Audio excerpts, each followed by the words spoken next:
Eh bien, bonjour à tous, bienvenue dans ce webinaire organisé par Perspective Numérique 10.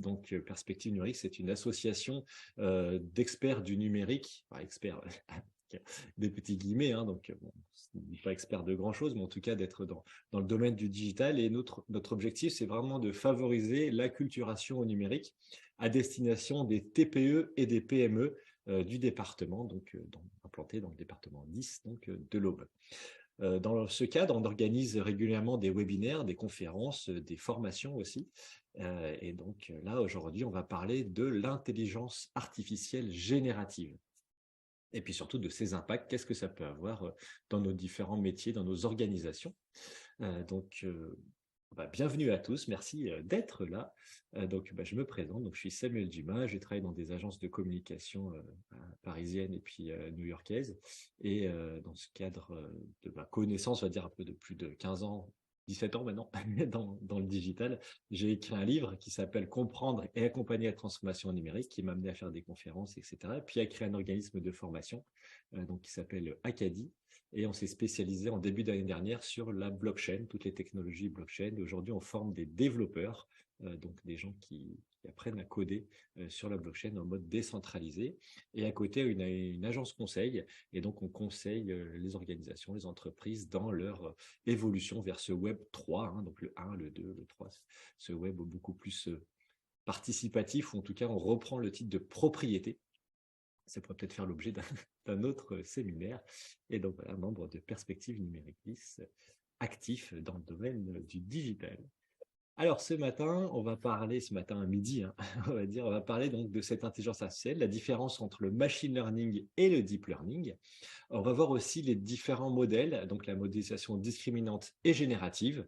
Donc, qu'est-ce qu'il y a si on soulève un peu le capot je pense que vous avez tous testé ChatGPT ou Midjourney, de voir un peu ce qu'il y a derrière, comment ça fonctionne. Et puis aussi des exemples, concrètement, de voir aussi ces exemples-là. Et puis peut-être d'ouvrir un peu le débat aussi sur les limites de cette IA. Aujourd'hui, ça pose beaucoup de questions, notamment au niveau du droit d'auteur. Et puis pas que, sur le domaine de l'art, la musique aussi, on verra pas mal d'exemples sur ces sujets-là. Donc voilà, n'hésitez pas à m'interrompre. Vraiment, le but, c'est que ce soit participatif aussi. Vous retrouverez toutes les slides ici. Si vous avez un téléphone, je vous invite à le sortir et à flasher ce petit QR code. Donc vous récupérez, vous pouvez télécharger le PDF de cette présentation. Ou sinon, vous tapez tinyurl.com/iagen 2023. Donc tinyy.com/iagen23. Et là aussi, vous récupérez toutes les slides. Alors, on va commencer avec une citation de l'Institut Gartner. L'Institut Gartner, qui, vous connaissez, fait un peu des tendances, des prévisions, des pronostics, j'allais dire, de la probabilité sur des choses qui peuvent advenir. Ils font des différentes courbes, ça s'appelle ça la courbe de la hype. Voilà, c'est des innovations de rupture qui sont très en avance et qui parlent beaucoup de choses, mais dans les faits, il n'y a pas grand-chose, comme a pu être la blockchain il y a quelques temps, l'intelligence artificielle aujourd'hui, et l'IA générative fait aujourd'hui beaucoup parler. L'Institut Gartner nous dit que l'IA générative est l'une des technologies les plus percutantes et en évolution rapide qui révolutionne la productivité. Donc vraiment, là, on se positionne sur le domaine de la productivité, donc la vitesse qu'on va mettre à exécuter des tâches. Et cette IA générative peut être là pour décupler ça, révolutionner ça. Donc on va le voir dans le détail. Et puis, ce qui est intéressant de voir, c'est aussi la vitesse dont ces technologies inondent le monde et nos usages. Et vous avez vu sûrement cette stat sortir.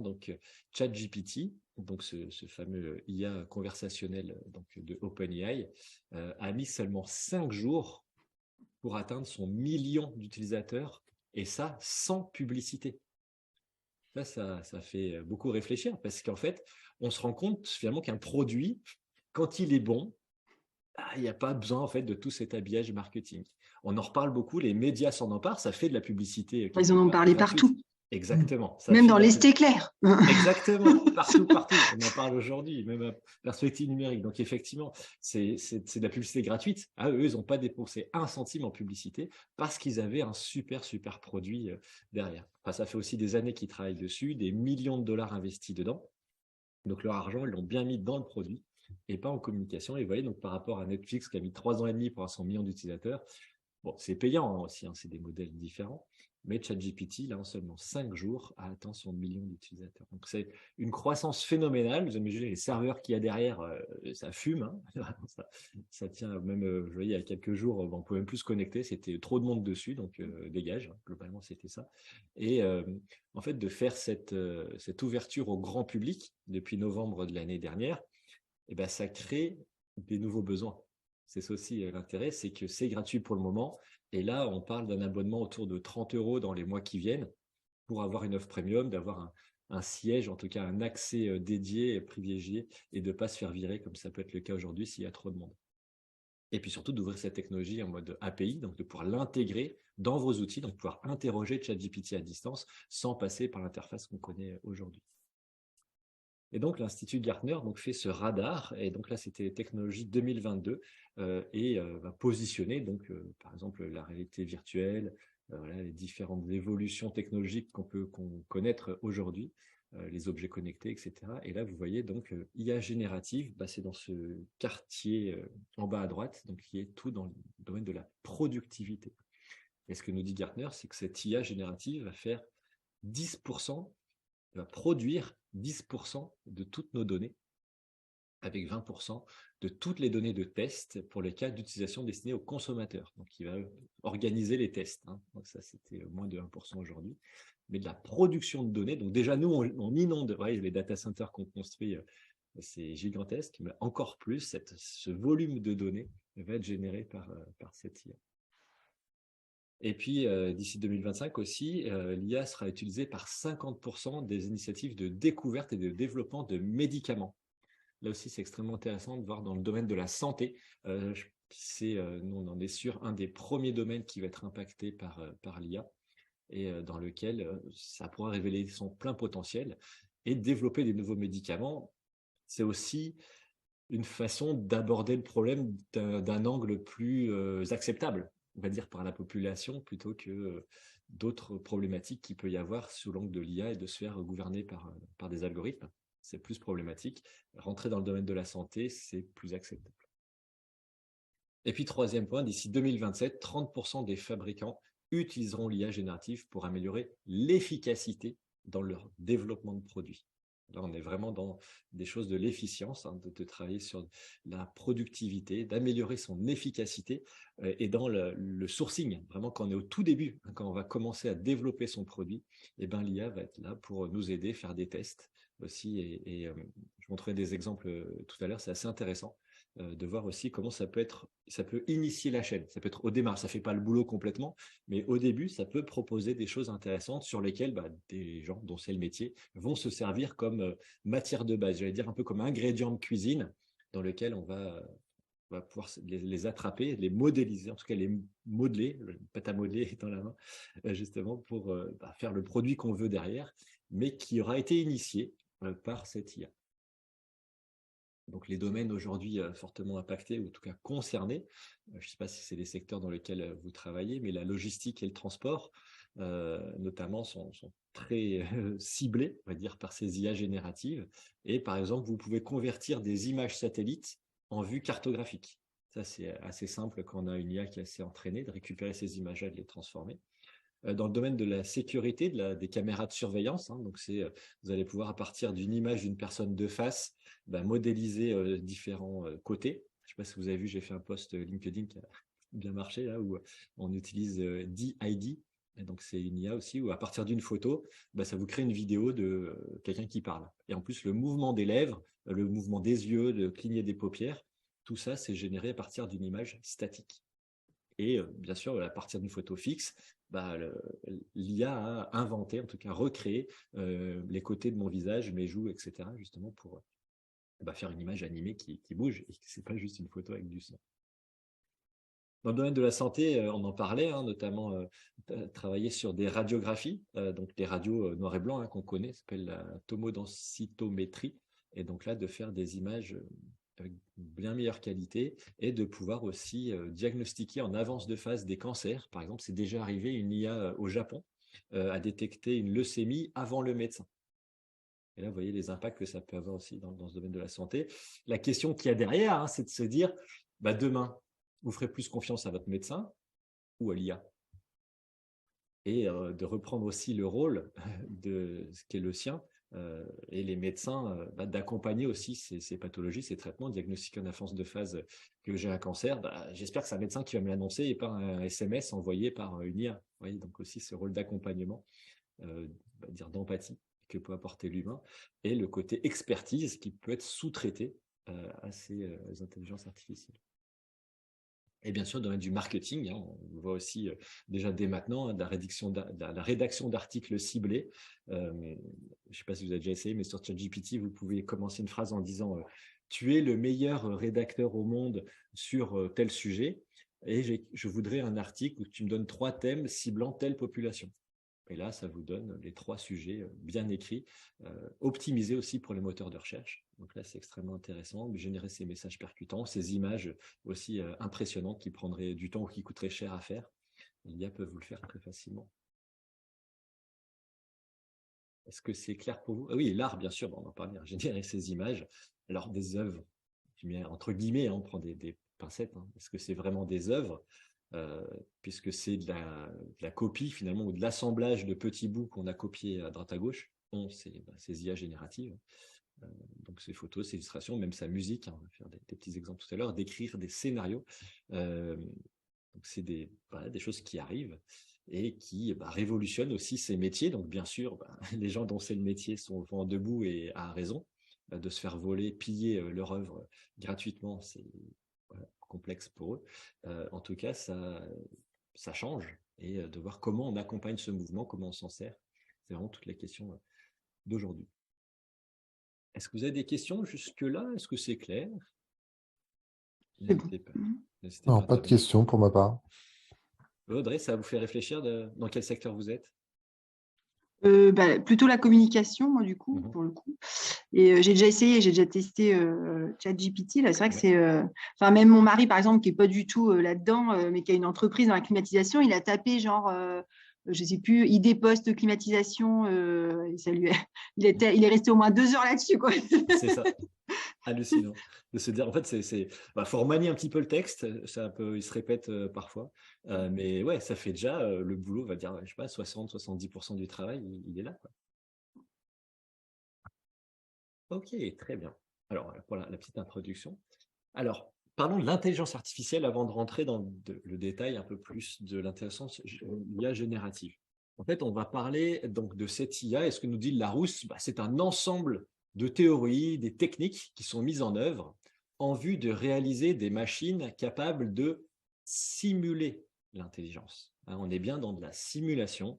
Une IA, c'est bête comme ses pieds. C'est intelligence artificielle, mais c'est rien d'intelligent. C'est un programme qui a été entraîné et donc qui va simuler cette intelligence. On avait une conférence d'une professeure de la Sorbonne spécialisée dans l'IA qui travaille dans le comité d'éthique de l'Europe qui nous disait vraiment cette IA, c'est bête, c'est entraîné. Si ça va aller apprendre pour dire A et tu fais B, tu fais A et tu fais B. C'est vraiment aussi bête que ça.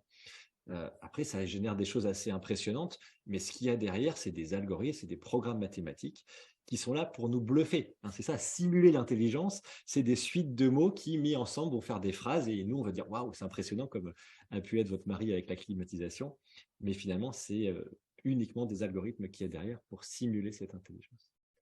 Et en fait, tout repart de 2011, où on était, on appelle ça l'hiver de l'IA pendant très longtemps. Les algorithmes étaient dans les années 50, améliorés dans les années 80, mais il nous manquait de la puissance de calcul. Et IBM arrive en 2011 en gagnant Jeopardy. Donc son IA qui s'appelle Watson a gagné le jeu Jeopardy. Et là, tout le monde a fait « Waouh !»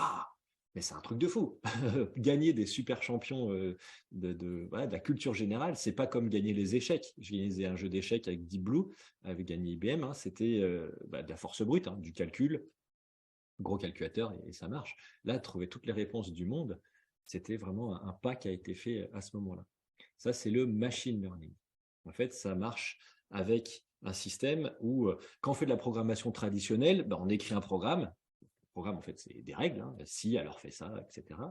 Je lui envoie mes données et un peu comme une calculatrice, va me générer des réponses. Le machine learning, c'est exactement l'inverse.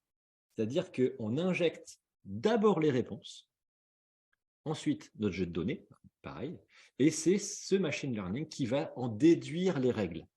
Donc, c'est vraiment cette boîte noire qui va calculer tout ça à partir des réponses qu'on aura données en amont. Et ensuite, ça définit automatiquement qu'est-ce qui fait ces règles. Par exemple, pour que ce soit bien clair pour vous, on va essayer d'entraîner une IA qui est capable de reconnaître des photos de chats, de chiens et d'oiseaux. Et je vais étiqueter des galeries de photos comme étant des photos de chats, des photos de chiens et des photos d'oiseaux. Je fais ce travail en amont. Je fais ce travail de réponse. Je lui dis, ça, c'est un perroquet, ça, c'est un oiseau, ça, c'est un chien, ça, c'est un chat. Et je lui envoie des milliers de photos comme ça. Et ensuite, l'IA elle-même va être capable d'extraire des fonctionnalités, des feature extraction, on appelle ça. Donc, de sortir, de se dire, ah, mais dans ce que tu m'as donné des chats, il y a beaucoup de photos qui ressemblent avec des moustaches, où il y a une longue queue, il y a les oreilles un petit peu pointues. Et tout ça, ça va être capable d'extraire ces éléments différenciants, distinctifs, pour faire un modèle de classification et de se dire, ah, mais dans tout ce que tu m'as envoyé, j'ai bien compris que quand il y a des moustaches, ça ressemble à un chat. Et ensuite, il y a des erreurs qui sont faites. Donc, on va réitérer plusieurs fois, des centaines, des milliers de fois l'algorithme pour lui dire, non, non, non, c'est pas un chien, c'est un chat. C'est un chien, c'est pas un chat, etc. Et petit à petit, le modèle va être de plus en plus ce qu'on appelle autonome, c'est-à-dire que même si on lui injecte une photo qui n'était pas dans notre galerie d'entraînement, il est capable de la classifier automatiquement juste à 99,9%. Ça, c'est tout ce travail en amont qui doit être fait sur le machine learning. Et là, on a besoin de petites mains. On a besoin d'humains pour cette partie-là. On a besoin d'humains qui sont là pour préparer, pour, on dit, étiqueter, classifier ces photos pour qu'ensuite l'IA devienne autonome. Vraiment, ça, c'est la base du machine learning. On injecte une grande quantité de données étiquetées, supervisées, et ensuite, le modèle devient de plus en plus autonome avec ses entraînements. Alors, si on rentre dans le modèle génératif, en fait, il y a deux grandes catégories. Il y a ce modèle discriminatif, donc c'est-à-dire qu'en fait, on va comprimer les informations sur les différences que peuvent avoir les chats et les chiens, et on n'essaye pas de comprendre. C'est quoi la différence entre un chat et un chien? C'est pas ça le problème. L'IA, je vous ai dit, elle est bête comme ses pieds. On lui injecte ce jeu de données qui est déjà préparé. C'est ça, c'est qu'on on a extrait les données, donc on a un modèle supervisé. Vous voyez, donc le modèle supervised learning, c'est un système où on a donné des jeux déjà étiquetés.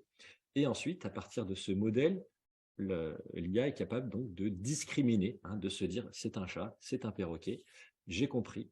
Elle ne lit pas l'image, elle n'est pas comme nous à comprendre voilà, ce qui fait les entraînements. Il y avait un chercheur en IA, c'était très intéressant, il dit un bébé, vous lui expliquez 2 fois, enfin lui disait ça c'est un chat, au bout de la 3e fois, il sait reconnaître un chat. Une IA, c'est des milliers de fois. Donc, pour ça, il dit c'est cet entraînement qui va réussir à faire ce modèle discriminatif et donc catégoriser, classifier les différents échantillons. Et donc là, c'est un modèle prédictif. C'est je pense que ça ressemble à plutôt un chat, plutôt un chien. On est dans du pourcentage à partir d'échantillons, donc notre jeu de données qui a été là et qui a supervisé le modèle. Donc le machine learning, c'est un entraînement supervisé. Et là où ça devient intéressant, c'est le deep learning. Le deep learning, c'est rentré donc avec AlphaGo, donc une filiale de Google qui a gagné le jeu de Go. Et là, c'est un modèle où il n'y a pas eu d'entraînement humain. L'extraction, donc feature extraction, là vous voyez, n'a pas été fait. Par contre, ça a été capable en tout cas, ça a été entraîné par des millions de données cette fois. Et si on injecte des millions de données avec un modèle de réseau de neurones, on va réussir à entraîner l'IA toute seule, sans faire ce travail d'étiquetage. Et donc là, on va combiner les deux, en fait, dans ce modèle d'IA générative. C'est-à-dire qu'on a un système où on va laisser l'IA travailler toute seule à partir des données qui ont été entraînées et supervisées par les humains. Donc vous voyez, moi j'aime bien dire on travaille à notre inutilité. Et en fait, tous les gens qui ont travaillé, ces petites mains qui ont entraîné ces données, vont avoir des données qui sont catégorisées, classifiées, étiquetées, donc ces données d'entrée. Et à partir de là, vous voyez, maintenant, on est dans un modèle non supervisé. Donc, on a ces données qui sont bien organisées. Et à partir de notre modèle, on va pouvoir générer des nouvelles choses. C'est ça, l'IA générative. C'est à partir de cet algorithme pré-entraîné qui va générer des choses, des images, des sons, des designs. C'est qu'il y a eu en amont des gens qui ont fait ce travail d'étiquetage, de classification, et ensuite, on l'a fait tourner de façon autonome. Et donc, l'algorithme va créer des éléments, et pour ça, il n'y a pas de programmation directe. Ça a compris tout seul comment combiner. J'ai vu sur des milliers, des millions de photos d'humains, il y a une tête en haut et les bras à droite à gauche. Ça doit ressembler à un humain, et je vais générer une image comme ça.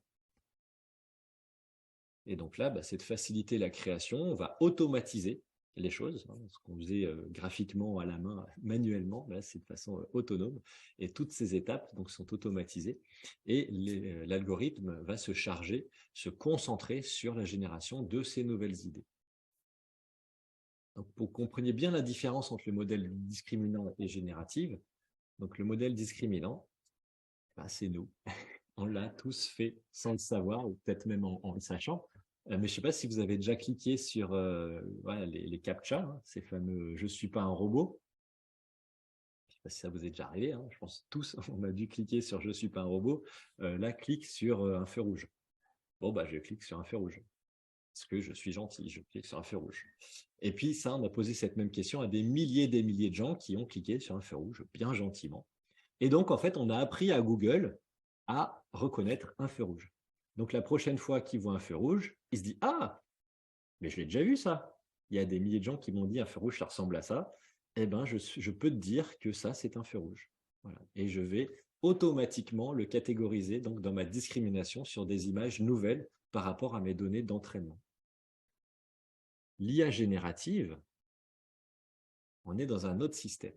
C'est-à-dire que par rapport à ce que j'ai appris, toutes mes bases et mon étiquetage que j'ai, je suis autonome et quelqu'un va me demander « fais-moi un feu rouge ». Et donc là, l'IA va se dire « attends, j'ai plein de feux rouges dans ma base, je sais à peu près à quoi ça ressemble, donc je vais générer quelque chose qui ressemble à peu près à un feu rouge ». Voilà. Donc là, vous voyez, j'ai fait cette requête sur Midjourney, il manque le feu orange. Voilà, parce que il a compris, les feux rouges, peut-être, je sais pas, c'est des données d'entraînement, les modèles peut-être à l'américaine, je sais pas s'il y a des feux oranges aux États-Unis, mais en tout cas, voilà ce qui m'a généré quand je lui ai dit « fais-moi un feu rouge ». Par rapport à « trouve-moi un feu rouge » ou « extrait les fonctionnalités d'un feu rouge » dans le modèle discriminant. Le modèle génératif, c'est dans l'autre sens. Par rapport à tout ce que je sais de façon autonome, je vais prédire à quoi ressemble ce feu rouge. Donc, le modèle discriminant, on va regarder les relations qu'il y a entre les différents éléments. Dans le modèle génératif, on va bien regarder la façon dont on obtient les éléments. Qu'est-ce qui fait que c'est un feu rouge par rapport à tout ce que j'ai appris? Donc, on va prédire ces éléments-là. Ensuite, il y a deux grandes catégories dans ces modèles génératifs. Il y a donc les réseaux antagonistes génératifs, donc ce qu'on appelle les GAN. Donc ça, c'est ce qui va permettre de créer des images. Et puis, de l'autre, on verra les transformateurs. Donc ça, c'est ce qui fait du texte. Les GAN, donc les réseaux antagonistes génératifs, on va créer des éléments visuels. À partir d'une image, tout ce que j'ai appris, j'ai reconnu dans cette image qu'il y avait un cycliste, qu'il y avait un passage piéton, qu'il y avait des feux rouges, etc. Donc, j'ai extrait tous ces éléments-là, des milliers de fois. Et ensuite, si je dis, fais-moi un feu de signalisation au feu rouge sans être avec une personne arrêtée à vélo sur le bord de la route, il me fait ça. Voilà. Donc ça, c'est des données d'entraînement. J'ai extrait toutes les images de cyclistes, toutes les images de passage piéton, etc. Et ça m'a généré une image complètement nouvelle. Donc vous voyez, par exemple, ici, le passage piéton, il n'est pas dans le bon sens. Je ne sais pas si vous avez remarqué, le cycliste, il roule sur un passage piéton qui est un peu bizarre. Mais bon, voilà, c'est par rapport à son entraînement. Il a eu des passages piétons dans un sens et dans l'autre. On voit encore les débuts, on est vraiment au début de cette aventure. On en reparle dans 5 ans, dans 10 ans. Je pense que ce sera largement encore plus amélioré. Mais voilà, réseau antagoniste génératif, Generative Antagonist Network, GAN, ça c'est ce qui permet de créer des images. Ensuite, les transformateurs. Donc là, c'est ce qu'on appelle les Generative Pre-trained, donc les modèles génératifs pré-entraînés, GPT, ça vient de là, chat, GPT, chat, donc le chatbot, la conversation, et GPT, c'est pour Generative Pre-trained. Donc, comme je vous l'ai expliqué précédemment, je pense que vous réussissez à mettre les briques les unes dans les autres. c'est de se dire, OK, j'ai des modèles qui ont été pré-entraînés et à partir de ça, je peux créer du texte nouveau. Donc, tout ce qu'on connaît sur ChatGPT par rapport à une phrase, ces enchaînements de mots qui sont cohérents, plutôt justes, à partir de ces technologies de Generative Pre-trained. Alors, passons maintenant aux exemples. C'est clair pour vous, cette partie un peu technique, la différence entre le GAN et les transformateurs? Ouais, complètement. Vous connaissiez déjà, Mathieu? Oui. Ouais. Vous travaillez un peu dans le milieu? Oui, je crois qu'on a des connaissances en commun, dont Monsieur Rousseau. Donc ça aide beaucoup. Et moi, j'étais avant dans la réalité virtuelle et mixte et augmentée. Excellent. Et là, c'est vraiment intéressant de voir l'évolution en fait qu'on peut avoir avec, par exemple, pour une prise de brief pour une personne qui n'y connaît rien du tout, d'avoir des outils comme ça peut lui permettre d'imager en fait ce qu'il souhaite. Et je trouve ça ultra intéressant en tout cas pour cette partie-là. Ouais, c'est exactement ça. J'avais dit, par exemple, à ChatGPT, explique la blockchain à un enfant de 5 ans. Voilà, il va trouver les bons mots, de trouver des choses très simples, très illustrées, très imaginatives aussi. Donc, effectivement, faire ces introductions-là, c'est très, très intéressant. Alors, passons aux exemples. Voilà, quelques exemples de ces IA. Vous avez déjà la création d'images. Donc, par rapport à des données d'entraînement, ça, c'est assez bluffant. Vous pouvez aller sur le site qui s'appelle thispersondoesnotexist.com. Et donc, en faisant ça, vous allez pouvoir générer des visages. Donc, à chaque fois que vous rechargez la page, ça va utiliser un modèle GAN. Et donc, à partir de là, ça va combiner des visages les uns avec les autres. Donc, vous voyez les personnes de droite, et de gauche aussi, mais les gens n'existent pas. Ils n'existent pas. On a l'impression que c'est des photos d'identité, mais non, ça va mélanger des yeux, des nez, des bouches, etc., avec un lissage par-dessus. Donc, on rajoute un filtre dans un deuxième temps pour faire que l'image devienne cohérente. Et donc, on a ces images-là. Donc, vous pouvez vous créer votre photo de profil qui n'existe pas de façon très, très simple, automatisée, thispersondoesnotexist.com. Donc, on utilise ces visages-là. On a l'impression que oui, tout à fait, c'est possible. Et là, on se fait complètement bluffer. Donc, dans la création d'images, il y a ce qu'on appelle image to image, donc la traduction d'image. Donc, on part comme élément d'entrée avec une image. Notre travail de base matériaux de base, c'est une image. Et donc là, on peut lui dire, applique à cette photo le style Van Gogh. Voilà. Et automatiquement, on va regarder à quoi ressemble le style Van Gogh, et l'IA donc va être capable de transformer cette image et de la passer dans un style Van Goghien, si on pourrait dire. Donc ça, c'est ce qu'on appelle le transfert de style. Ensuite, c'est de faire évoluer des croquis et de les faire transformer en images réalistes. Donc, c'est un peu portrait robot. Hein. Vous voyez ici donc ces éléments-là, on va travailler, on va tracer des dessins. Donc, à partir de... pourquoi la vidéo ne marche pas?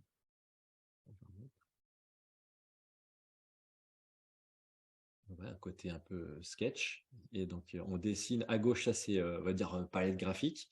Et puis, à partir de ça, vous voyez à droite le modèle qui va s'affiner de plus en plus et de créer des portraits robots comme ça, c'est assez bluffant. Donc, plus le dessinateur va affiner son trait. Et puis, vous voyez en haut, il y a aussi des petits comment ça s'appelle, curseurs qui permettent d'affiner ça, de dire oui, c'est quelle couleur de cheveux, donc faire des petits ajustements sur les différentes tailles et automatiquement l'image va s'ajuster.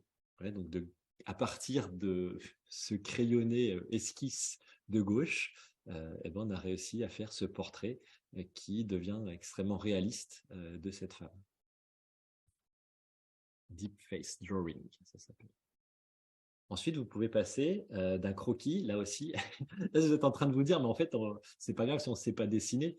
C'est un petit peu ça. Là, vous voyez, à gauche, c'est le dessin de base. Donc voilà, moi, je voudrais un peu des buildings dans un désert avec un ciel bleu, un soleil et puis une espèce de bulle au-dessus. Donc on l'envoie ensuite sur Playground AI et ensuite, ça va vous générer cette image magnifique, fabuleuse en 30 secondes. Voilà. Imaginez le temps pour un graphiste de faire ça et l'image générée automatiquement par cette IA à partir donc là de ce croquis de base qui permettent de générer ces images assez bluffantes. Et puis quand on va sur le site, là, je suis en train d'aller voir, on a l'impression que c'est un site de concept artiste, alors que pas du tout. Oui, c'est ça. On a l'impression sur des galeries des gens qui partagent leur œuvre, mais non, on a juste envoyé des images toutes pourries et ça a fait des choses assez bluffantes. Incroyable. On sert des outils, hein, c'est les nouveaux outils. Là, vous avez NVIDIA qui vous propose aussi de générer des paysages donc de façon assez incroyable, de faire ces nuages. Vous voyez, donc en griffonnant comme ça, on est un peu dans Paint, quoi, la version Paint de base, et derrière, ça vous sort des images magnifiques, photoréalistes.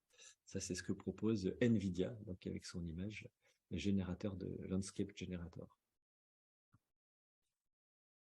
Une autre idée aussi qui peut être intéressante, ça c'est un plugin Photoshop qui s'appelle GetAlpaca.io. Et donc, en fait, avec ce plugin-là, il va vous compléter l'image. C'est-à-dire que vous êtes là, je sais pas, c'est un artiste de bande dessinée qui est en train de préparer son manga et qui fait son paysage. Il va faire un système de collage.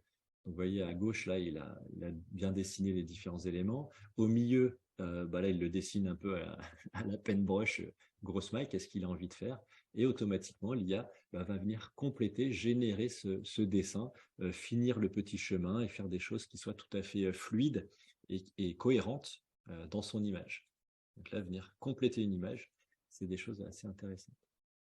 Et compléter une image, alors là, en préparant cette session, ce webinaire, je regardais aussi tout ce qui se passe dans le domaine de l'art, le domaine artistique. Et donc là, vous connaissez La jeune fille à la perle. Donc c'est un tableau de Vermeer qui est peint vers le XVIIe siècle, 1665. Et ensuite, quand je dis on peut compléter le dessin qu'on vient de voir avant pour compléter mon dessin de bande dessinée, qu'est-ce qui se passerait si on demandait à l'IA de compléter ce tableau? Cette jeune fille à la perle, elle est assez mystérieuse. On ne voit pas trop dans quel environnement elle est, dans quel environnement elle se trouve. Et donc, des gens ont demandé à l'IA de se dire, et si elle se trouvait dans une cuisine? Et boum, voilà ce qu'a généré l'IA. Ce n'est pas Vermeer qui a peint. L'IA a repris le style de Vermeer et a intégré cette jeune fille à la perle dans son élément. On prend de la dimension, on prend de la hauteur, ça génère une autre œuvre, ça apporte autre chose, ce domaine un peu mystérieux, où est-ce qu'elle se trouve, d'où vient la lumière, etc. Tout ça, c'était respecté par l'IA, vous voyez, donc avec l'IA, enfin la lumière vient de gauche, on le retrouve aussi sur le pot de fleurs posé sur l'étagère, etc., l'illumination du bord de table, en haut à gauche aussi. C'est assez bluffant et je trouve que ça apporte une autre dimension. On est plongé dans une autre histoire et c'est l'IA qui a créé ça en respectant le style à la Vermeer. Donc, je me suis amusé, hein, moi aussi. Et donc, vous connaissez tous DALL-E, DALL-E, donc, qui est l'IA générative d'images de OpenAI. Donc, OpenAI, très connu pour ChatGPT, mais ils font aussi DALL-E pour les images. Et donc là, c'est ce qu'on appelle outpainting. Outpainting, c'est créer les choses en dehors. Donc, imagine ce qu'il pourrait y avoir en dehors de cette Joconde, que tout le monde connaît, et de demander à l'IA d'inventer qu'est-ce qu'il y a autour. Donc là, j'ai demandé donc de faire l'outpainting, donc ce qu'il y a autour de cette image, dans le style Léonard de Vinci, de façon ultra réalistique, en peignant avec des montagnes, parce que je voyais qu'il y avait des montagnes derrière, donc de respecter un peu le style montagneux. Et boum, voilà ce que ça a fait. Je ne sais pas ce que vous en pensez, mais ça raconte une autre histoire. On est vraiment dans le style, on respecte un peu l'époque, voilà, la construction, peut-être à droite, des choses qui se passent dans ce monde dans lequel on a la Joconde. Ouais. Au lieu de... Ça me fait beaucoup penser à Photoshop, en fait. Le crop, c'est la Joconde. Ouais, c'est ça, on a fait un crop de la photo. Ouais, c'est ça, on a isolé un élément de quelque chose qui... Et là, ça a pris... maximum 20 secondes. 20 secondes à faire. C'est incroyable. Tant de calcul. Et de générer, d'imaginer. Voilà. J'ai dit les montagnes, il m'a bien mis les montagnes au fond. Voilà, je trouve un peu à gauche, c'est un peu vide, mais c'est pas grave. À droite, il y a des choses aussi qui se passent, donc ça guide le regard aussi. Puis on va regarder un peu les zones lumineuses à droite. de retrouver des fleurs. Et puis, je vous invite aussi à regarder, c'est le bas de l'image et les drapés de la robe. Voilà. Les drapés de la robe, ça m'a bluffé. C'est que la Joconde, voilà, on a juste un tout petit début de drapé dessous ses mains. Et ensuite, donc, l'IA a compris cette robe et l'a complétée de façon très belle. Et voilà, je trouve ça bluffant. Vraiment, c'est des choses assez incroyables qui sont faites sur ce mouvement drapé, de comprendre aussi le style Léonard de Vinci, comment on dessine les drapés à l'époque, etc. Donc, ça, c'est l'outpainting. Imaginez des choses qu'il y a en dehors d'une image réelle. Ensuite, on est toujours dans image to image, hein, donc là, on peut modifier une image. Donc là, j'ai pris une image de Batman, donc ça se voit à gauche, hein, l'image originale. Et ensuite, on peut rajouter, toujours dans Playground AI, donc met le feu derrière. Et donc là, ça génère cette image-là, où on se retrouve dans une scène de feu, ou de le passer en hiver, un peu en mode Lord of Rings, et donc là, d'être dans le Seigneur, pardon, pas Seigneur des Anneaux, comment ça s'appelle? Il y a des dragons, etc. J'ai oublié le nom. Mais de se retrouver ce monde neigeux. Game of Thrones. Game of Thrones, merci, voilà. Game of Thrones. Donc voilà, ce serait comme si. Enfin, voilà, c'est pour ça que je vois la neige, je pense à Game of Thrones, mais non, ouais, il peut y avoir une scène de neige. Et donc, vous voyez, la cape de Batman se retrouve enneigée. Là aussi, ça a pris 12 secondes et demie pour faire ça, quoi. On est vraiment sur des choses extrêmement rapides. Donc, le text-to-image, donc OpenAI, donc c'est labs.openai.com. Et là, voilà, j'avais un stagiaire je lui dis, bah, qu'est-ce qu'on fait comme image? Il me dit, ah, bah, j'aimerais bien un panda au sommet d'une montagne avec un chapeau. Ok, bon, bah, on va faire un panda au sommet d'une montagne avec un chapeau. Voilà ce que ça a généré. C'est instantané pour avoir ces éléments-là. Et donc là, en préparant cette session, je me suis dit, ben, est-ce qu'on pourrait pas faire un jardin luxuriant? J'avais envie de me replonger dans ces jardins à la grecque. Donc, un jardin luxuriant d'un palais grec antique avec une fontaine au milieu et coucher de soleil. Moi, j'adore les lumières coucher de soleil. Ouais, c'est 300 générations pour 8 € je crois, par mois. Voilà, c'est ça. Ouais, pour un créatif, c'est pas excessif. Ouais. Voilà, ouais, c'est ça. Limite, j'ai 200 par mois. Et puis après, on a aussi des vitesses beaucoup plus rapides pour générer. On n'attend pas 30 secondes. Mais oui, c'est super honnête comme prix, c'est fou. Et on verra après dans la partie droit d'auteur, mais c'est qu'ensuite, il n'y a pas de droit d'auteur. Il ne faut pas dire ça appartient à Midjourney ou quoi que ce soit. Ouais, c'est ça, on peut faire des t-shirts avec si on veut. Exactement. Donc voilà, à vous de vous amuser si vous voulez aller dans Midjourney. Vous avez donc, quelques exemples gratuits pour tester tout ça. Et puis, je voulais vous partager ça parce que ça m'a fait beaucoup rire. C'est la nouvelle campagne de pub de Becherel. Et donc, Becherel, eux, ils ont un peu vanné ces requêtes qu'on peut faire. Et donc là, vous voyez, / imagine un petit port de pêche. Ouais, petit port de pêche, PORC, c'est pas la même chose. Un enfant jouant avec un cerf volant. Un maître nageur. Ouais, donc, le maître nageur. Ouais, je trouve ça très juste. Grâce à l'IA, on peut créer des images avec des mots. Encore faut-il avoir les bons. Et voilà, je trouve ça très juste. Ah, c'est excellent. Je sais pas qui a fait la campagne. Mais... Ouais, super campagne de com en retournant avec un très bon insight aussi, le pouvoir des mots, de l'orthographe et de revenir au sens premier du Becherel. Vraiment bravo à l'agence qui a fait ça. Ensuite, donc là, on a vu la génération d'images. On peut faire aussi de la génération de texte et il y a Val-I, donc c'est pas Wall-I pour la création d'images d'OpenAI, c'est Val-I, donc ça c'est fait par Microsoft. Et eux, il n'y a pas besoin de milliers, comme je vous le disais, de données d'entraînement pour imiter votre voix.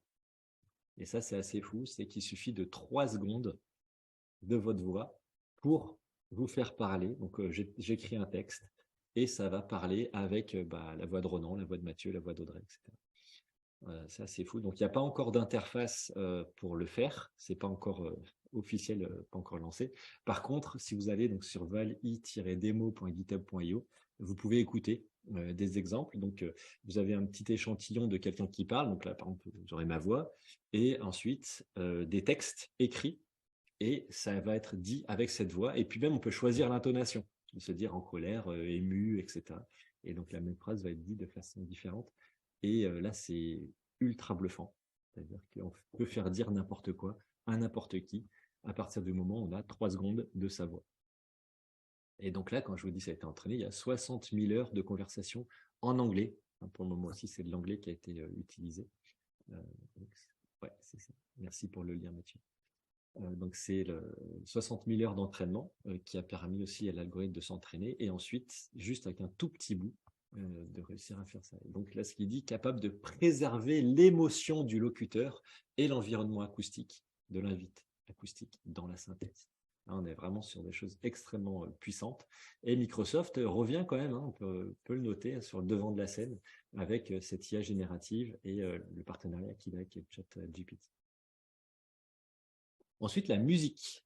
Le domaine de la musique, ça aussi, c'est un gros sujet. Alors, c'est différent parce que quand on travaille sur l'image, il y a des milliers d'artistes qui partagent leurs images, qui sont sur des plateformes aussi où les droits sont plus flous, on va dire. On peut s'inspirer de ces images-là. On a aussi beaucoup de passés et des images qui sont tombées dans le domaine public. On a des artistes qui partagent gratuitement avec des droits libres leurs images.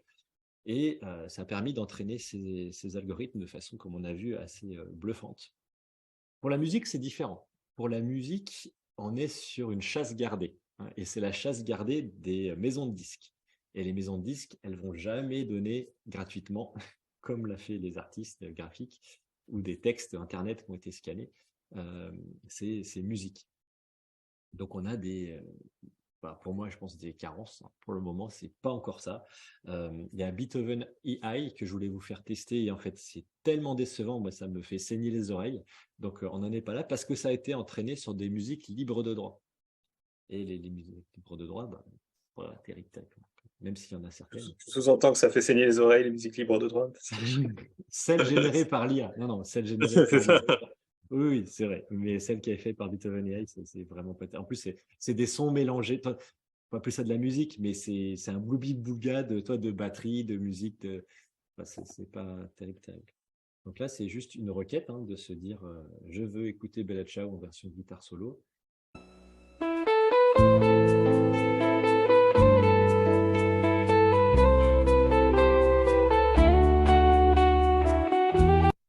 Vous avez entendu? Personnellement, Vous avez le son ou pas? j'ai beaucoup de mal. Ouais. On a le son.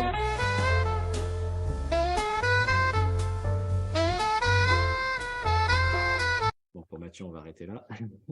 Merci. Bella Ciao version jazz et version chanteur d'opéra.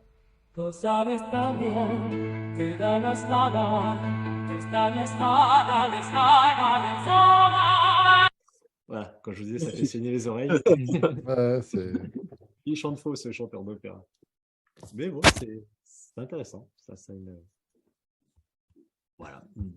Première ébauche, on va dire, de la musique, c'est pas encore tout à fait ça. Et après, là, ils sont très fiers de dire qu'ils ont réussi à faire une bande-son épique avec des orchestres. Voilà, donc, créer une tension. Donc ça, c'est la requête. Je voudrais une bande-son épique utilisant des instruments orchestraux. Le morceau qui fait monter la tension, un sentiment d'urgence. Je veux un chœur a cappella qui chante à l'unisson, un sentiment de puissance et de force. Donc là, ça, c'est le prompt, comme on a fait le prompt sur Midjourney. Et donc là,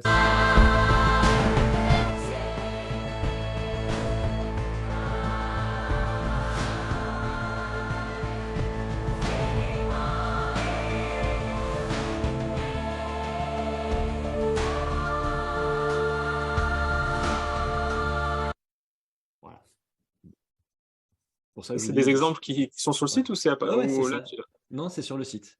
C'est sur le site, d'accord. C'est pas possible encore de rentrer des prompts. Non, c'est ça. Ils montrent des exemples de prompts. Là, c'est vraiment le top du top de ce qu'ils ont réussi à générer. Ouais, c'est ça, oui, effectivement. Oui, c'est ça qui fait peur en fait. C'est le top du top. C'est comme quand on fait un showreel, généralement on met le meilleur. C'est ça. Pour ça, je vous dis, c'est pas encore au niveau de l'image. Et puis, donc, on arrive à ChatGPT. Donc, ça, c'est le prototype de chatbot. Donc, qui va. En plus, c'est assez fou. C'est que dans ChatGPT, après l'avoir utilisé pas mal de fois, finalement, ça ringardise Google. Google, quand on fait. Je ne parle pas de l'assistant Google, mais la requête Google classique, quand on fait une barre de recherche, ça ne retient pas ce qu'on a dit avant. Ça revient en fait à zéro à chaque fois. Et là, c'est vraiment de la conversation. Là, je lui dis, cite-moi 3 idées d'articles pour le Web3. Il va dire, tu peux parler de ça, ça, ça. Je lui dis, OK, écris-moi un article sur le 2. Donc, il va bien comprendre que c'est par rapport à ce que je lui ai dit avant. On ne peut pas faire ça sur Google et se dire, ah ouais, en fait, ça prend une grosse claque de vieillot d'un coup avec cet agent conversationnel qui va permettre de garder en mémoire ce qu'on s'est dit précédemment comme on se parle ensemble. Donc là, on a une grosse champ d'intervention, c'est de la conversation, de créer des discussions. La vulgarisation, comme on disait tout à l'heure avec Mathieu, ou même ce que je disais pour expliquer à un enfant de 5 ans ces sujets-là. Écrire des articles, donc chose de création. Construire des argumentaires, là aussi ça peut être intéressant, ou des argumentaires par rapport à une cible, ça c'est intéressant, c'est quels seraient les arguments, Audrey parlait de la climatisation, donc les 3 arguments pour une personne âgée, pour lui encourager à changer sa climatisation. Non, et puis ça peut aider vraiment de faire le lien entre le top management, par exemple, et leur équipe comme market, de bien comprendre vraiment l'attendu, etc. Donc ça peut être vraiment très intéressant. Ça peut accompagner. Ça ne remplacera pas le métier. Exactement. Ouais. Mais ça peut accompagner, ouais. Voilà, donc là, sur la requête que j'avais faite ici, les rubriques du Web3. Donc là, c'est toute une conversation qu'on a eue ensemble. Donc, tu es le meilleur rédacteur de la Terre. Quels sont les 3 sujets sur le Web3 ? Et après, vous avez ce qui répond. Merci pour vos éloges. Donc, j'ai demandé 3 sujets du Web3, donc il me dit des contrats intelligents, etc. Donc là, on a à gauche aussi l'historique des conversations qu'on a pu faire. C'est des drôles de recherches quand même. Enlèvement de filles retrouvées. C'est ça. Ça, c'est un scénario de film. Ouais. Mais apparemment, aux États-Unis, ils sont blindés là, de scénarios de science-fiction et autres. Voilà, donc là, c'est mets-toi dans la peau du meilleur scénariste et écrit un scénario où une mère se fait kidnapper sa fille au parc et son mari est un ex-commando militaire qui la retrouve. Je dis ça pourrait tout à fait être un blockbuster américain. Ouais. Et donc là, c'est écrit acte 1, acte 2, acte 3. La famille c'est un peu l'histoire de Taken, ça. Voilà, c'est ça. Je me suis dit, en fait, je suis un peu influencé par Taken.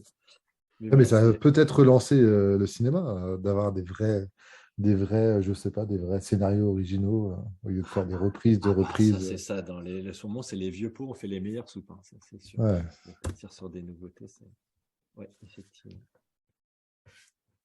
Donc là, ChatGPT, allez-y tant que c'est gratuit. Ça va passer payant bientôt. Donc, ce que j'ai dit, on ne pourra plus du tout y accéder quand ce sera payant ou il y aura quand même une version de base Je pense que ça va faire ce que je suis en train de vivre là, c'est-à-dire que ça va bugger, qu'il y a trop de monde et que vous n'allez pas avoir un siège prioritaire pour avoir accès à l'IA. Donc, peut-être dans les périodes creuses, vous allez pouvoir lancer vos requêtes. Je pense qu'il y a toujours un modèle gratuit et quelque chose en mode de freemium pour tester, goûter au truc.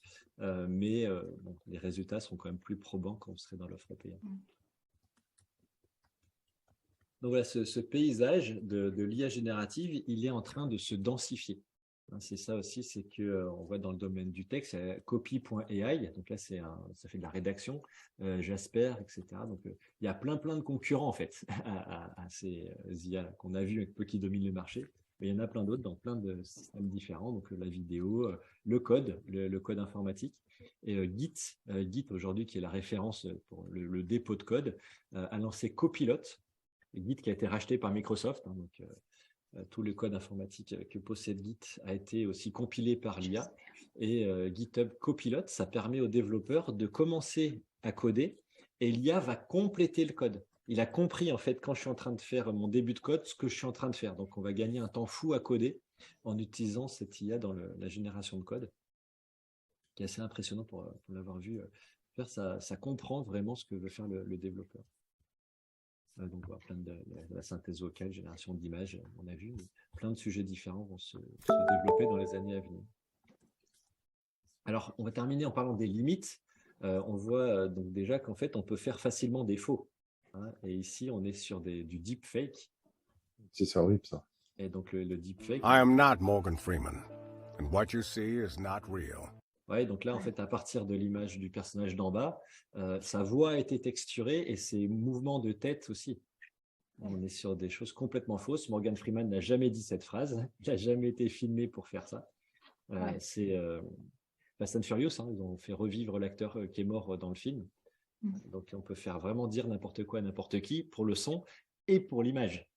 C'est ça aussi. Donc, en termes de manipulation de masse aussi, ou dans les élections, les périodes d'élection, ça peut être compliqué. On a vu ce qui s'est passé avec Zelensky, hein, où il y a eu un deepfake qui est sorti de lui qui disait à ses militaires, rendez les armes, c'est bon, c'est fini, on a perdu.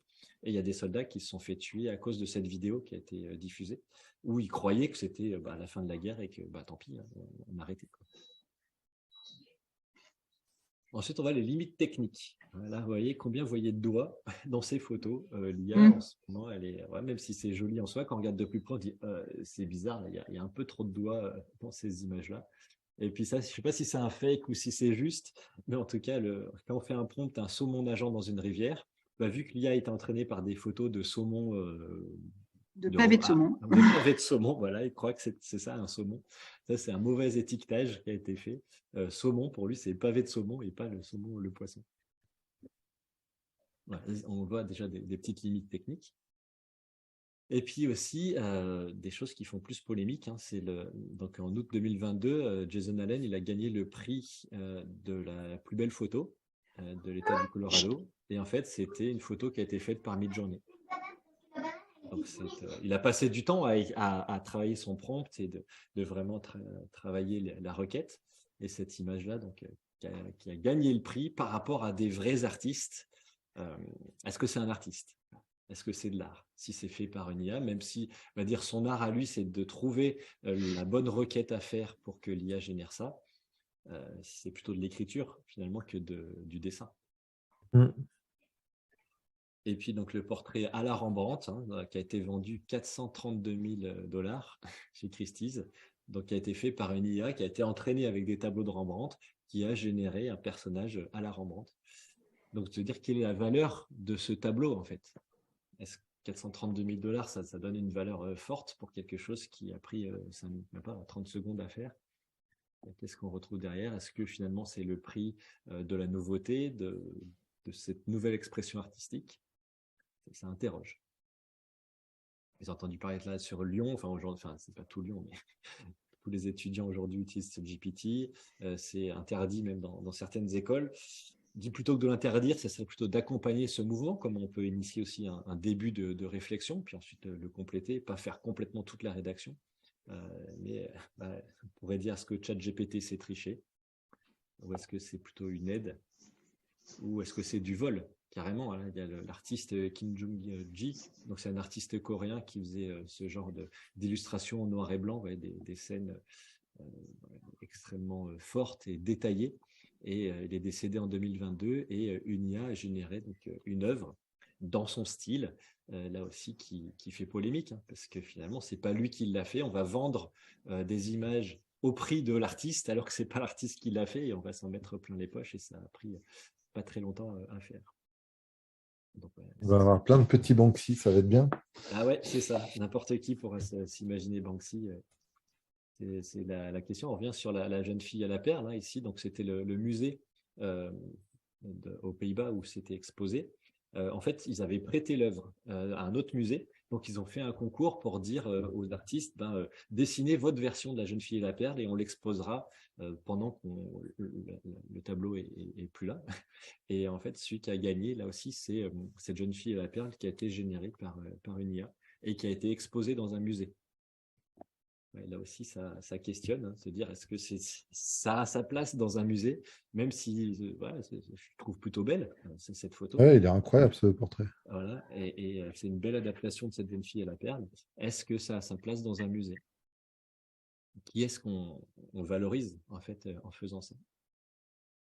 Donc là, c'était le tollé de tous les artistes, les peintres, les gens qui passent du temps à travailler le détail et les photographes qui ont été vent debout contre cette initiative faite par le musée officiel dans lequel se trouve cette jeune fille à la perle. Et puis les droits d'usage, les droits d'auteur protègent une création, mais pas une manière de créer. Donc en fait, c'est pas protégé par le droit d'auteur. C'est-à-dire qu'on peut entraîner une IA, on va donner des millions d'images, donc on va voler quelque part tous ces millions d'images pour entraîner l'IA. Et puis, donc, cette partie amont, comment on se sert de toutes ces données d'entraînement, finalement, qu'on ne paye pas, puisqu'en fait, on ne s'en sert pas à la fin, donc on ne voit pas pourquoi on payerait des droits en entrée. Et puis, surtout, à la fin, Donc, une fois qu'elles vont être générées, à qui appartient le droit construire une image à partir d'autres images, finalement, j'ai combiné plein d'images dedans. Donc, je devrais en fait rétribuer tous les auteurs qui ont participé à intégrer les éléments de l'image que j'ai générée. Et pour le moment, il n'y a pas, donc c'est pas soumis aux exigences de la protection du droit d'auteur, parce que ce n'est pas une création humaine, tout simplement. Un droit d'auteur, il faut bien qu'il y ait un auteur humain, quelqu'un. Donc, au moment, on peut s'en servir comme on veut. Vous êtes libre d'utiliser vos images comme bon vous semble, nous dit les conditions générales d'utilisation de Midjourney. Et en même temps, est-ce que c'est du vol? C'est vraiment ça la question.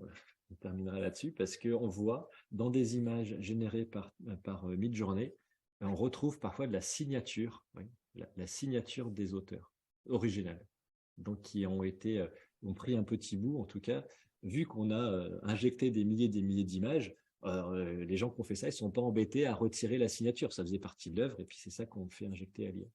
Donc on retrouve des signatures d'auteurs sur des images générées. Donc là, on peut dire est-ce que c'est du vol, vu qu'on a utilisé, et clairement, là pour le coup, ça se montre, c'est voyant, on va dire. On montre la signature de l'auteur dedans.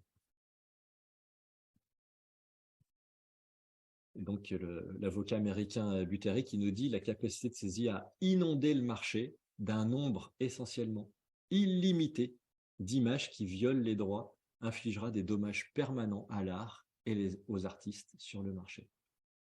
Et c'est ce qu'on voit déjà arriver. Donc là, je voyais cette citation, je crois, il y a 3-4 semaines, quand je préparais cette présentation.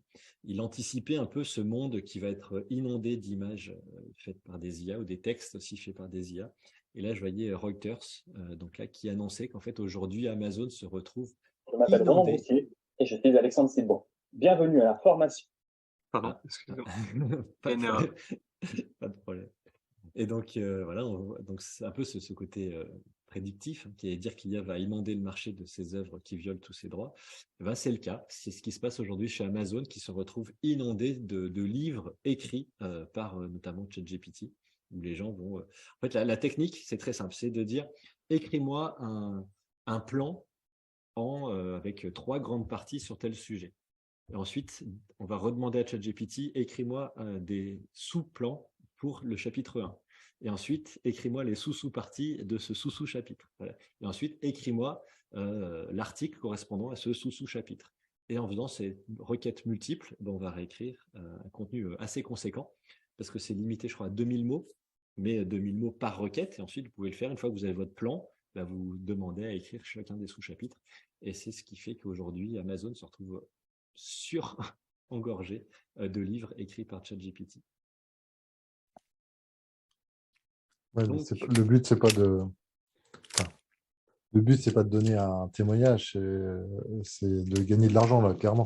Ah c'est sûr. Ah oui, ça c'est sûr. Et puis de tous les sujets possibles et imaginables, d'inonder le marché et d'être un peu référent, de tomber dessus, et que finalement, parmi tout ce que j'ai réussi à générer à l'appel, il y en a qui vont tomber dessus. Et effectivement, puis même, il y a des choses fausses, Il y a des choses fausses qui sont dites par ChatGPT parce qu'en fait, il a combiné l'ensemble d'Internet et il y a des fake news, il y a plein de choses qui vont être ingurgitées au même niveau que le reste. C'est ça le problème, c'est si on ne fait pas un repassage humain dessus, une relecture profonde, même de comparer, lecture des sources, etc., on dit n'importe quoi. Il faudrait éliminer Elon Musk et Donald Trump. Et là...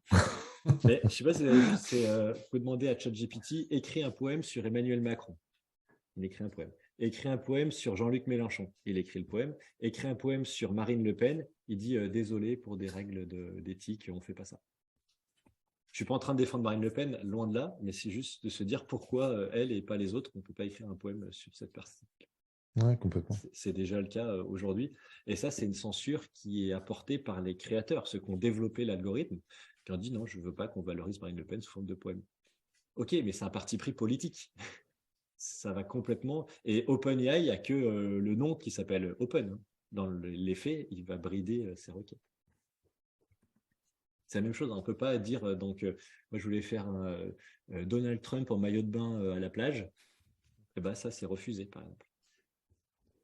Donc, c'est ce cadre, hein, c'est aussi limité. C'est pas aussi ouvert qu'on le pense. Donc voilà, pour terminer, je vous propose de discuter. Qu'est-ce que vous pensez de ce qu'on vient de voir là? Est-ce que ça vous donne des idées d'opportunités, des craintes? Je suis très friand d'écouter vos retours.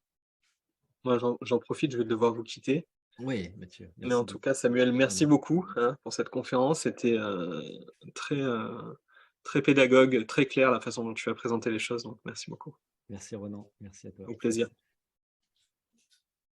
Audrey, est-ce que vous avez des idées? Ça vous donne des moi, je pense que pour les idées justement dans la création de contenu et tout ça pour les réseaux sociaux, éventuellement même pour générer des articles de blog qui nous prennent ça peut concurrencer un peu ces métiers-là, mais après il y a une part aussi de touche humaine entre guillemets que je pense que la machine remplacera jamais. Après, je sais pas. Une relecture, non, mais tout à fait. Ça mâche le travail, en tout cas en amont. Ça dégrossit le travail. C'est ça. Je pense qu'il faut le voir comme ça. Puis même en termes d'idées, de générateurs d'idées, de brainstorming, ça peut être une aide aussi. Après, mais j'ai vu une annonce l'autre fois alors je sais plus ce que c'était, comme quelqu'un qui cherchait un formateur sur ChatGPT. D'accord, quelqu'un qui va aider à écrire. Je pense à un centre de formation de je ne sais quoi, ou je sais pas, j'ai pas fait, mais c'était marqué cherche formateur freelance pour ChatGPT. Ouais, je pense qu'il y a plein de gens qui vont se lancer dans des formations pour tout et n'importe quoi, notamment formation de ChatGPT. C'est ça.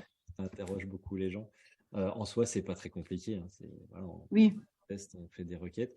Il y a aussi des façons de formuler aussi ces phrases. On peut mettre aussi entre crochets si on veut, par exemple, travailler sur une cible, et ensuite ça va la démultiplier. C'est d'autres façons, c'est un peu une syntaxe à apprendre, mais une fois qu'on sait ça, c'est pas très compliqué. Voilà. Donc, je sais pas. Après, il doit sûrement y avoir un avenir pour les jeunes, je sais pas, d'aujourd'hui qui cherchent une voie professionnelle dans tout ce qui est l'informatique et tout ça. Je pense que l'intelligence artificielle, ça va ouvrir des métiers peut-être qui n'existaient pas avant. C'est sûr. Ça, on va en détruire certains et en créer des nouveaux. Je parle souvent le chaos de Schumpeter. Hein. Chaos perpétuel, c'est exactement ça. Il y en a qui vont disparaître et d'autres qui vont apparaître. Après toutes ces petites mains qui ont fait ce travail de dégrossissement et d'étiquetage de ces millions de données, maintenant on est passé dans l'étape d'après de l'autonomie et de à quoi ça sert, comment on s'en sert, quelles sont les opportunités. À nous de les saisir. Mathieu, un petit mot de la fin? Non, moi je suis très... moi je crée des univers virtuels chez Okenit Animation avant, donc en gros c'est tout sortait de notre tête et de la tête du client aussi. Et là en fait c'est un accompagnement, je vois ça plus comme un accompagnement étant donné que là au niveau qualité on est quand même loin du résultat, je pense. Il y a des belles choses que vous avez montrées, mais pour les marques, par exemple, etc., ça sera les futures générations d'IA qui arriveront à faire des choses clés en main, je pense. Pour l'instant, ça va nous servir à accompagner. Mais non, c'est incroyable pour les nouvelles générations. Après, quid du travail, du marketing, de la communication, du digital dans le futur? Ça, c'est une très bonne question. Mais après, c'est extrêmement intéressant. C'est ça. Ouais, on voit dans les créations des univers virtuels, là, comme vous disiez, là, on voit déjà le NVIDIA là, qui va vous faire des jolis ciels, une montagne, etc., de se retrouver dans ces environnements-là. C'est pas encore 3D, mais je pense qu'on se sert aussi de ces éléments-là, de générer ces éléments. Et puis après, là, je vous montrais l'exemple, ça se passe dans un temple grec. Le temple grec, il est prêt. C'est une source d'inspiration derrière pour des gens qui vont modéliser ça en 3D, qui travaillent à la base sur des esquisses, des storyboards de graphistes. C'est ça. Et comment les concept artistes très connus d'ailleurs en France, ceux qui ont fait le dernier Spider-Man Multiverse, le dessin animé, il y avait 4 Français dedans. Qu'est-ce qu'ils vont devenir? C'est une bonne question de se dire, voilà. Ils vont réussir à combiner ça. Là, je voyais une interview d'une artiste qui fait des livrets pour l'opéra, et c'était sur Faust et les chimères. Et donc, chaque chapitre de l'opéra est illustré par une chimère et elle cherchait des idées d'inspiration. Donc, elle a demandé à Midjourney de lui illustrer des chimères et ensuite, elle l'a repris à son style avec sa patte. Mais ça a dit, ça a initié, ça a commencé mon travail de réflexion, de brainstorming pour ensuite avoir sa patte d'artiste qui a derrière. Je pense que ça va être ça. Ça va nous aider. On essaie de rester dans les temps. En tout cas, merci à tous d'avoir suivi ce webinaire. Merci à vous. J'espère que ça vous a plu. Vous retrouverez donc le replay à Perspective Numérique ou sur la chaîne YouTube d'Acadie. Et puis, bien, au plaisir peut-être pour des prochains webinaires. À bientôt. Merci beaucoup. Au revoir. Et bonne journée. Au revoir. Bonne journée à vous. Au revoir. Au revoir.